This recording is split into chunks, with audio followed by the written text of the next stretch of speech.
Welcome, dear students. Today we look at another interesting chapter taken from your history and civics textbook, that is chapter number 6, Bureaucracy. The images used in this video are taken from different internet websites. This video is presented by Grecienne Misquitta. Our learning objectives in this video are going to be the meaning of bureaucracy, the different characteristics of bureaucracy, the significance or importance of Indian bureaucracy, and the different types of civil services. As you can see, students, there are some sentences mentioned on the screen, such as District Collector orders curfew, Municipal Commissioner presents the budget, Finance Secretary resigns, Divisional Commissioner will review the revenue collection. Now, students, you may be wondering about the few posts like District Collector, Municipal Commissioner, Finance Secretary and Divisional Commissioners that are mentioned here. Well, the role of the District Collector or the Deputy Commissioner is the collection of revenue. They are instrumental in carrying out the state's guidelines. The second post, that is the Municipal Commissioner, is in charge of the office of the municipality. He also carries out all the resolutions of the municipal council, etc. Finance Secretary and the other one is the Divisional Commissioner are few roles that we can discuss later. These are civil servants in the government's administrative system. Now, students, let us start by discussing the very first topic, that is bureaucracy. The separation of powers of the government is made by the distribution of power among the major branches of government, namely the legislature, the executive, and the judiciary. But it's all in the past. Then arose the need to have a permanent administrative body that helps the ministers to run the state. This permanent body consists of people known as civil servants or bureaucrats. Bureaucracy means arranging a lot of people who are required to work together. Bureaucracy means rule by office. Civil servants hold permanent positions in government offices. The bureaucracy of India post-independence can be rightly considered as the legacy of British rule in India. The changeover of the bureaucrats from the colonial administration system to the newly gained democratic culture was smooth, and this wouldn't have been possible without the expertise of the civil body. Post-independence, most of the Indian administration was dominated by the ICS, that is, the Indian Civil Service Officers, for almost 2 decades. Bureaucracy is the administrative system which works under the Union Executive and has the responsibility of actual implementation of government's policies. In this chapter, we will understand the importance of bureaucracy. In any country, the government carries out two fundamental types of functions. The first is to defend the country from external aggression and internal threats. The second is to provide various services to citizens and ease their daily lives, which will enable them to develop themselves and the society. The first function is to ensure security of the country. This is carried out by the service called the armed forces. The role of internal security is carried out as aid to civil authority. For the second function, an administrative system is developed. We call it the civil service. Civil services is the body of government officials who are employed in civil occupations that are neither political nor judicial. Traditionally, to get into civil services like IAS, that is Indian Administrative Service, IPS, that is the Indian Police Service, etc., a candidate has to clear 3 stages of UPSC civil service exams, that is preliminary, main exam and the interview. 1/3 of the vacancies is also filled by promotion of eligible candidates working in different state services. We call it the civil servants. The system of civil servants is also known as bureaucracy. In parliamentary democracy like ours, representatives elected by the people and the ministers have the responsibility of administration. The functions of the government are discharged by various departments. Every department has a minister who is the political head of that department. As a representative of people, the minister has to carry out the work of the department by giving priority to public welfare. These departments are education, health, finance, etc. The minister may not be expert in a particular subject, but she is conscious of broad public interest. That means they have to work for the welfare of the public. The secretary of the department gives expert advice to the ministers. The secretaries are appointed from the civil service. The aspirations of the people and administrative expertise are thus put in harmony in the parliamentary system. Now, dear students, let us move on to the characteristics of bureaucracy. The first characteristic is permanent mechanism. Tax collection, environment protection, maintenance of law and order, provision regarding social security are certain important tasks that have to be consistently undertaken by the bureaucracy. This is possible because bureaucracy is a permanent mechanism. The Prime Minister and their Council of Ministers can change after every election, but the bureaucracy under their control remains constant or remains the same. Hence, it is permanent in nature.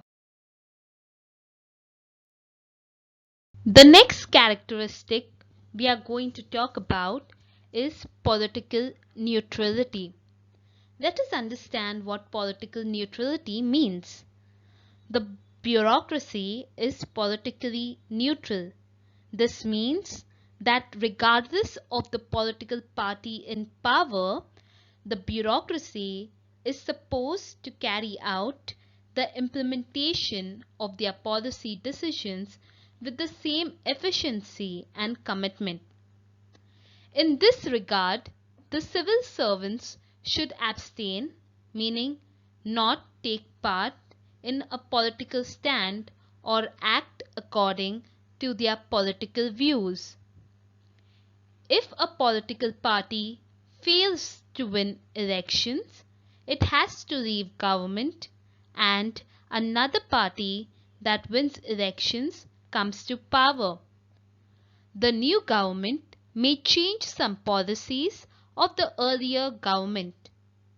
Even in such case, the bureaucracy is expected to remain neutral while discharging its duties. Now, the last characteristic we are going to discuss is anonymity. Anonymity means that a civil service should not be held directly responsible for any success or failure of the policy. It is the minister who is responsible for the efficient and smooth functioning of the concerned departments. It is the minister who, as the head of the department, is accountable for any inefficiency. Civil servants are never publicly criticized. The parliament holds the minister responsible for malpractices. In such case, the minister bears the responsibility and protects the bureaucracy. Let us discuss now the significance of Indian bureaucracy, also that is the importance of Indian bureaucracy. The structure of Indian bureaucracy is extensive and complex. Several important reforms that were introduced during the post-independence period have been effectively implemented by the bureaucratic structure. Today, we see many positive social changes reaching to common people. These changes have been brought by the Indian bureaucracy by implementing the policies made by the government. Bureaucracy gives stability to the political system. Water supply, public cleanliness, transport, electricity, health, agricultural reforms, prevention of pollution, and such other services are everyday needs of the people and need to be consistently provided to them. This brings stability in the day-to-day life of the people. Secondly, it is important to understand that bureaucracy is an important instrument of social transformation. The laws enacted by the government for empowerment of women, child security, plans for the marginalized section are implemented by the bureaucracy. Social change is brought through the implementation of such policies. The bureaucracy also plays an important role in the democratization of society. Marginalized sections of society have been brought into mainstream by implementing the reservation policy. Their participation has been increased in the process of decision making. Democratization of society not only requires progressive laws and policies, it also needs the effective participation of bureaucracy.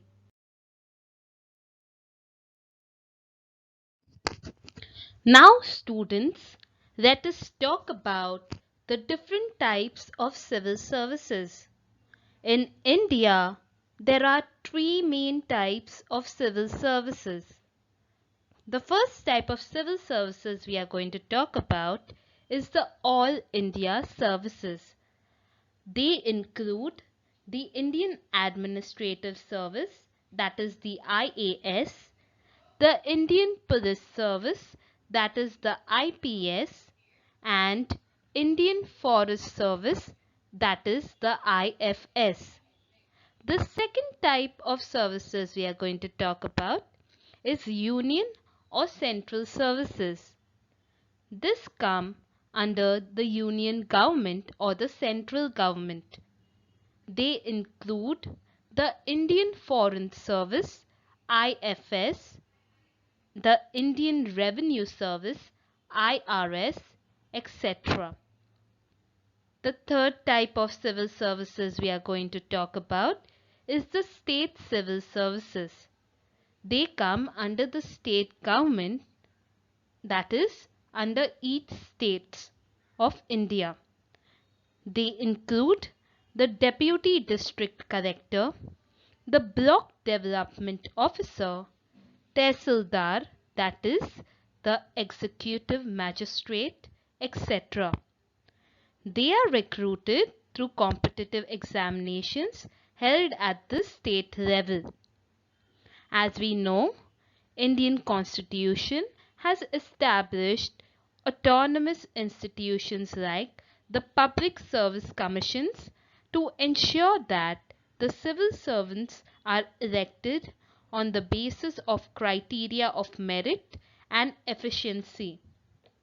The Union Public Service Commission, that is the UPSC, conducts examinations for recruitment and appointment of candidates for all India services and central services. The Maharashtra Public Service Commission, that is the MPSC, selects candidates through competitive examination and recommends them to the government to be recruited in the state administration. In order to provide opportunities to all sections of societies to enter in bureaucracy and civil services, there is a provision for reservations for the scheduled castes, scheduled tribes, women, other backward castes, and specially abled. This provision ensures that weaker sections of the society are not left out of civil services due to social inequality. Moving on to the next topic, that is ministers and secretaries. The efficiency of a particular government department depends upon the interrelationship between the minister and the department secretaries and the deputy secretaries. The decisions relating to the department are made by concerned minister, but necessary information to make such decisions is given by the civil servants. Civil servants, meaning bureaucracy, has complete control over information. It is the civil servant who knows the financial provisions for a particular scheme or plan. Civil servants are aware of the history of successes and failures of policies. Hence, ministers are dependent upon the civil servants. If ministers maintain a dialogue with civil servants and develop mutual trust and transparency, it will help the department. As you can see in the images given below, that there are different ministers for different departments, and only if the minister and the civil servant work in coordination, the bureaucracy will function to its fullest. Well, dear students, now let us discuss question and answers to see if you understood the chapter. The first question is, explain the role of the ministers and civil servants in the efficient administration of the department. Well, the answer to that is, the efficiency of a particular department depends upon the interrelationship between the minister and his secretary and the deputy secretary.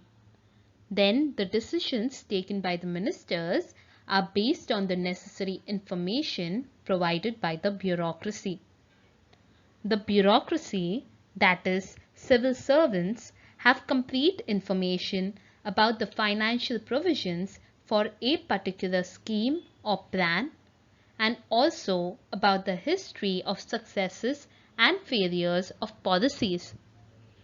Therefore, if the minister develops mutual trust and transparency with the civil servants, it will help in the efficient administration of the department. Moving on to the next question. Explain how the bureaucracy provides stability to the political system. Well, the answer to that is, the bureaucracy does the work of implementing decisions taken by the ministers. Several important reforms introduced during the post-independent period have been effectively implemented by the bureaucracy. It consistently provides services like water supply, public cleanliness, transport, electricity, etc. to the people and brings stability in their day-to-day life. It acts as an instrument of social transformation and democratization. In this way, it gives stability to the political system. Moving on to the next question, that is, explain the characteristics of bureaucracy. The answer to that is very simple. Bureaucracy is the administrative system which actually implements the government's policies. Though the government changes, bureaucracy remains constant or same, thus showing it is permanent in nature. It has to remain politically neutral and discharge its duties. Its anonymity is maintained, that is, it is not held directly responsible for any success or failure of policies, and it is never publicly criticized. Thus, the structure of bureaucracy in India is extensive and complex in nature. Moving on to the last question. Explain the significance of Indian bureaucracy. Well, the answer to that is, the Indian bureaucracy implements the policies made by the government for the welfare of the people effectively. It provides several essential services to the people consistently and brings stability in their day-to-day life. It provides stability to the political system. It acts as an important instrument of social transformation and democratization of society. Thank you, dear students, and hope you enjoyed this video.